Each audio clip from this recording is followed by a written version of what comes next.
What's up, everyone? Morey Croson here, and we have a brand new breakdown for you today. It's going to be on Desmond, the quarterback from Cincinnati. He's a rising star within college football right now, and somebody that has a little bit more of a dual threat capability, so it's always fun to be able to break those down. As always, if you like the information in the video, go ahead and click the thumbs up down below. Subscribe to the channel if you haven't already, and if you have any questions, comments, anything like that, go ahead and leave those in the comments, and we'll hop in the video right now.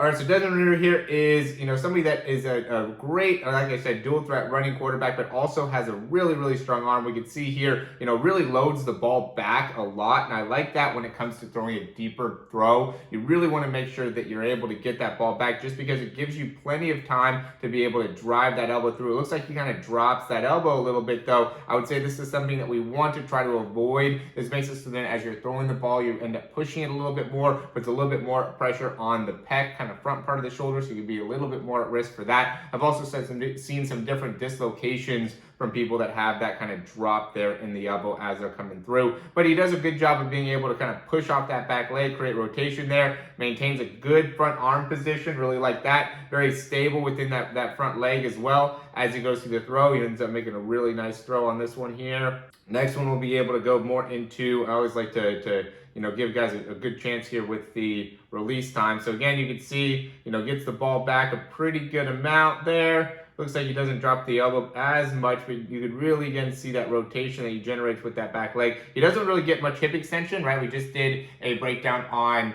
Patrick Mahomes, and that's something that stands out with Patrick Mahomes is he really pushes off that back leg to make it so he gets a lot of extension there, which I think helps him in generating as much velocity as he does. But you could also see here, as he's going, he just creates that quick rotation and then is able to drive that elbow right through, which helps him get a fairly quick release. Let's go ahead and take a look at exactly how much time it takes him to get the ball out of his hands.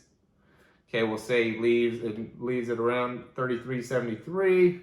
Probably starts bringing it forward at about 33.86. And then it's out of his hands at 34.06. So yeah, he's in a good spot there. 0.33, might be a little bit closer to 0.34, 0.35, but still, anything under 0.4, you're in a really, really good spot. It definitely helped him that he had a defensive line coming at him right there, a defensive lineman coming in his face right there. But you can see he does a really good job creating that rotation within his spine as well. I mean, it's really easy for him to create force, generate force. You can tell he's a pretty big guy. I'm going to look that up real quick. He's 6'4", 215 pounds, so he's obviously a good-sized quarterback and is able to generate a lot of force very easily because of how big he is, has very long levers. Again, you can see this one, look at how much better he extends off the back leg here, right? So this is really important to be able to generate force when it comes to throwing, and that's velocity as well as distance, as you really got to be able to push off that back leg. So it's important to create rotation and get the hip to go around, and that's definitely something that you want to be able to work on. But more importantly, you really want to be able to drive off that back leg,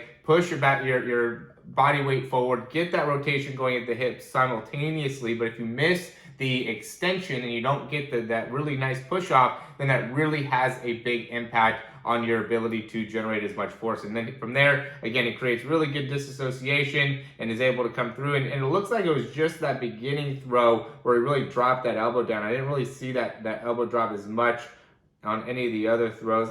Maybe he does a little bit here, kind of drops that elbow. So there is some things that he can probably improve within his mechanics, not a lot there, but he gets the ball out of his hands quick. He's able to create good rotation within the lower body. Just want to clean some of the things up, especially as he goes to the next level, because they're going to be, a lot more challenging from an accuracy perspective there. And when you have that propensity to kind of be a little inconsistent with the elbow. Sometimes it drops, sometimes it doesn't. Then a lot of times accuracy suffers as well as power.